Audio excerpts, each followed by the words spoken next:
Hello and welcome to CMMI Tech Talk. In this video, we'll continue our deep dive into practice areas by giving you a brief overview of the Enabling Security ESEC practice area, one of two practice areas in the security domain. And we'll discuss the intent of this practice area, looking at what value it can provide to an organization and diving into the individual practices to see how they are used to improve an organization's security processes. Security is becoming an increasingly important subject as the range of threats that businesses and individuals face grows at an alarming rate. While a robust approach to security may have traditionally been the preserve of larger organizations such as government departments, defense contractors, or financial institutions, the modern digital landscape now makes it a serious concern for all types of business, regardless of their size or market sector. The security domain within the CMMI model provides best practices to help you manage all aspects of your security approach. It consists of two practice areas: enabling security, known as ESEC, which is focused on the overall security approach, and managing security threats and vulnerabilities, known as MST, which provides more detailed guidance on how to understand and manage threat patterns. Both ESEC and MST fall within the managing security and safety capability area, which is in the enabling category in the CMMI model. As with the study of all practice areas, the best place to start is with the high-level intent and value statements. Intent: develops and keeps updated the security approach that includes anticipating, identifying, and taking actions to avoid or minimize the impacts of security issues on an organization or solution. Value: reduces the impact of security threats and vulnerabilities on business performance. It should be immediately evident from the intent statement that the emphasis of this practice area is on establishing an overall approach to managing security. The word approach carries much meaning within it.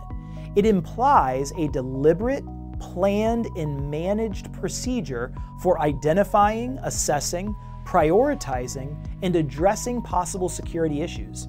By doing this, we can help to realize the value promised in the value statement and reduce or minimize the adverse impact that security threats may have on our business.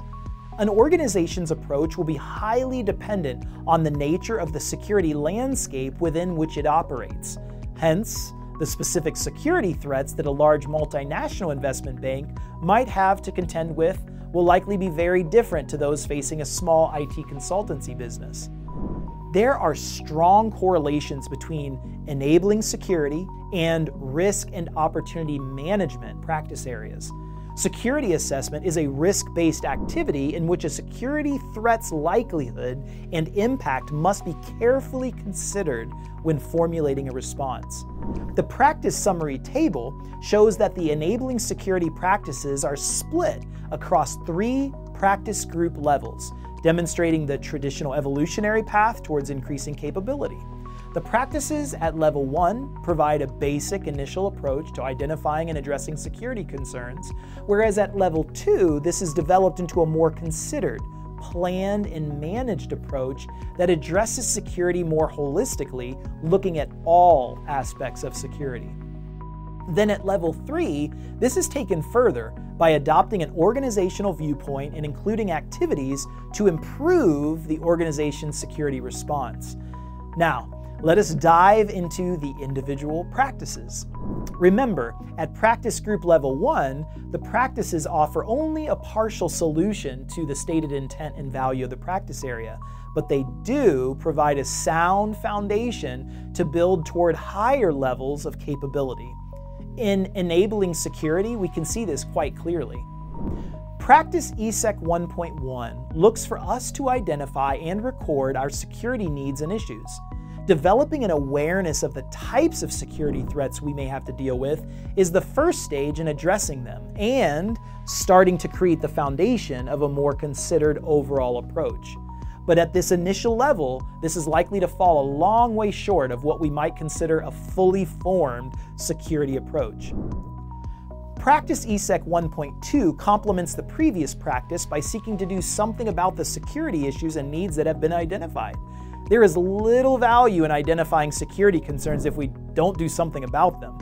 Each identified security issue might significantly impact our business, so we must take appropriate steps to address them.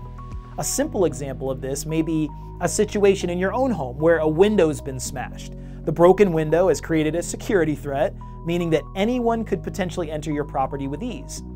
Identifying the threat is essential, but if you don't have a professional repair the window, well, you're not taking any action to address the identified vulnerability. ESEC 1.2 specifically talks about addressing prioritized needs and issues.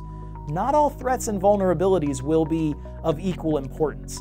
Since all organizations are ultimately resource constrained to some degree, it is crucial to identify and address the most important ones first to ensure the most efficient use of our security-related resources.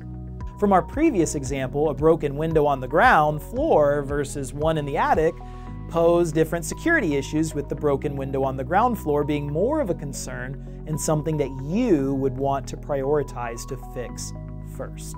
The Level 2 practices build more detail upon these foundational practices. ESEC 2.1 elevates our initial ad hoc Level 1 security assessment into a fully rounded security approach and introduces the concept of security objectives to guide this approach.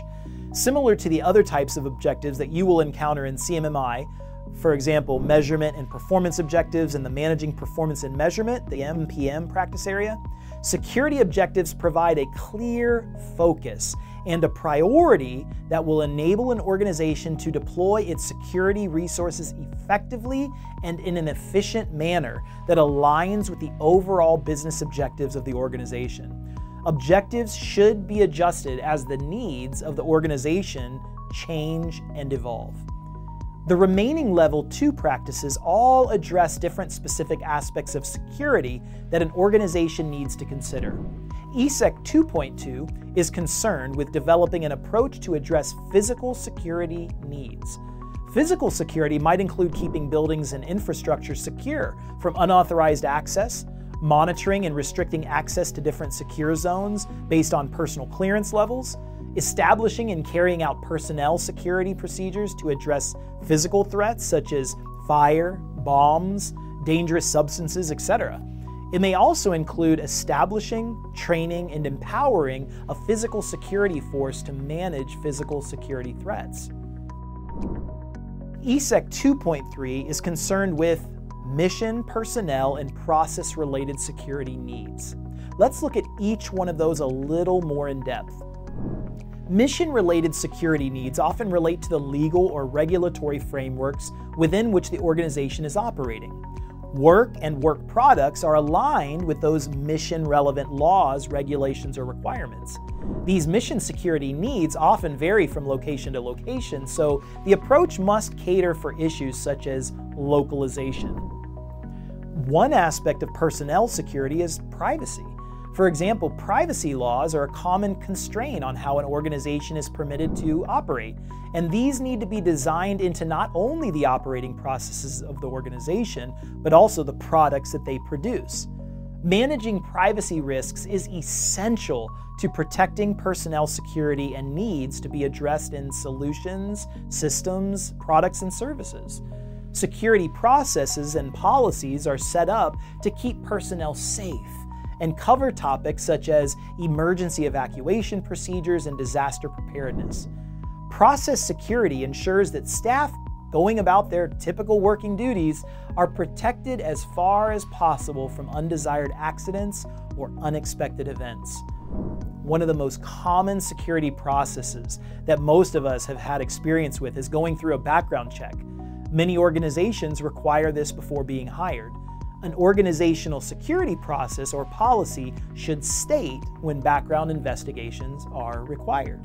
ESEC 2.4 deals with the issue of cybersecurity and the provisions that an organization should make to ensure that its information assets are protected.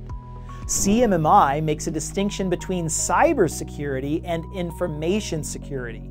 And in the CMMI interpretation of these phrases, cybersecurity includes the protection of information assets by addressing threats to information processes stored and transported by inter-networked information systems, solutions, and their related support services and supply chain. Information security has a more general remit and includes natural hazards, personal mistakes, and physical security. Cybersecurity is often considered from the perspective of what is sometimes called the CIA triad. C, confidentiality, protection of data and assets from unauthorized access or disclosure. I, integrity, protection from unauthorized modification. A, availability, protection from disruptions in access. A high degree of situational awareness is also necessary to continuously adjust and evolve the approach and stay ahead of ever-changing cybersecurity threats. The three types of security needs addressed by the ESEC Level 2 practices are all substantial subjects, and a detailed discussion of each is beyond the scope of this talk. However, there is a lot of extra material in the CMMI model itself, along with a set of external reading references. Looking now at the Level 3 practices, the solid approach to security established by the Level 2 practices is now extended to include some organizational behaviors. ESEC 3.1 is concerned with the establishment of an organizational security operations capability, often physically in the form of a Security Operations Center, or SOC. This immediately elevates the issue of security from a generalized subject that can be addressed in multiple places across the business, possibly resulting in multiple ad hoc disjointed approaches, to one with a centralized focus. Security has become an organizational concern aligned to the organization's objectives and monitored centrally. ESEC 3.2 is a forward-thinking practice calling for a security strategy, approach, and architecture, whereas a security approach describes how we plan to manage security issues in the here and now. A security strategy looks forward to what our approach may look like in the future.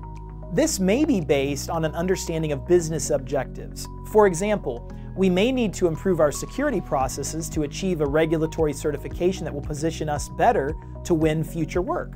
Or it may be driven by experience gained in running our existing security approach, where certain project-specific security needs have been deemed to be valuable across the organization as a whole. ESEC 3.3 then looks to provide the organization with feedback on the overall security strategy and approach by conducting security reviews and evaluations to identify if the processes are as effective as they need to be and to identify issues in the current approach. Identified security concerns can then be fed into the evolving security strategy and approach.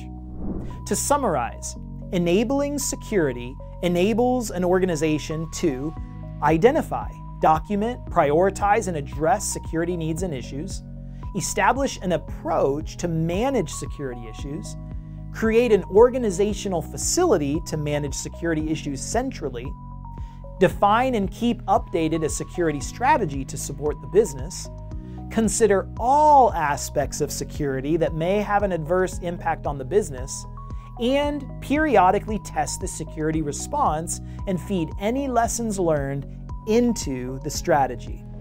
For more detailed guidance on how to address specific security issues and needs, refer to the practice area Managing Security Threats and Vulnerabilities, MST. Thank you for joining us for this CMMI Tech Talk. If you have questions, please contact us at support.isaca.org.